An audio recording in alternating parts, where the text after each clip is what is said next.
this vast county. Our reporter Victor Gale now joins us live. Victor, what are the preparations on the ground looking like as you speak?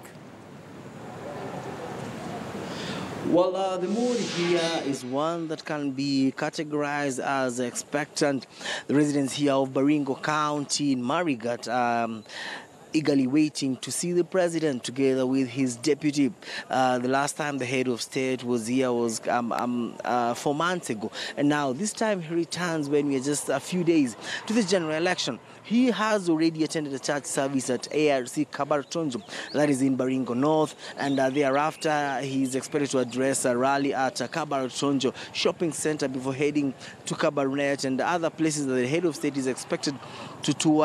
Is as Marigat, Chemolingot was also on the program, as well as Elder Maravin. And also some of the goodies that perhaps the people of Baringo will expect to hear, issues to do with the insecurity that has been itching or rather biting hard the residents of this particular county for a long time now, and they expect the head of state perhaps address that issue. And remember, there is also an ongoing operation by the joint forces from the GSU to the general police to the military.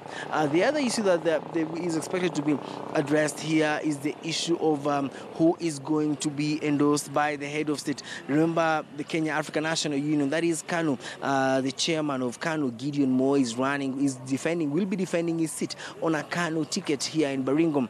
But again, despite the fact that KANU is supporting Jubilee and endorsing the president for his candidature, there is also other aspirants who will be vying here under the Jubilee Party. So perhaps we expect that to see. But the information that we're getting here on the ground, while the head of state was in Kabartonjo at the church service, he was together with Gideon Moi, who's the senator of Baringo. From here, there is another issue of infrastructure. Remember the last time the head of state was here together with the deputy, they launched a couple of projects. They had road projects, the last mile project, such as here in Marigat, we had the last mile where the electricity was placed under the entire town of Marigat. When you walk at night, it is well lit and people can have some sort of 24-hour economy here in Marigat. There's the issue of setting up of dialysis machines at the various hospitals here in Baringo County.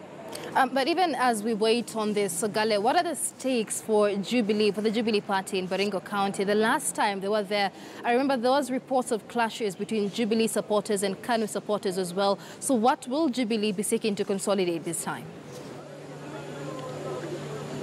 Well, as much as that happened, and it wasn't the first time that it happened, perhaps it is what we can say that also we've seen happen in the South Rift, that is in Kericho County. We have a particular section of supporters who support KANU, and there are this other bit that supports Jubilee. And perhaps it is expected to play center stage here in Baringo, because remember, as I've told you earlier, Gideon Moi, or rather KANU, as a party endorsed Uhuru Kenyatta for his candidature as the next president of Kenya. So most definitely we expect to see a lot of KANU presence here in Baringo, despite that Jubilee has also tried to make inroads. But we expect to see of what we've seen a lot of people, a lot of youth joining on KANU colors, from the bandanas, from the headgear, from the t-shirts, and they expect also to perhaps try and stamp the authority and to show the head of state that perhaps Baringo is theirs also. Remember, if you look at the history of KANU, from the former president Daniel Toroitich arap Moi to now, we have Gideon Moi as chairman of KANU.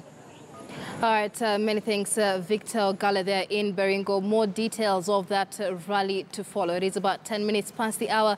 You're watching Weekend at 1. We take a short break now. Just stay with us. More news coming up after the break.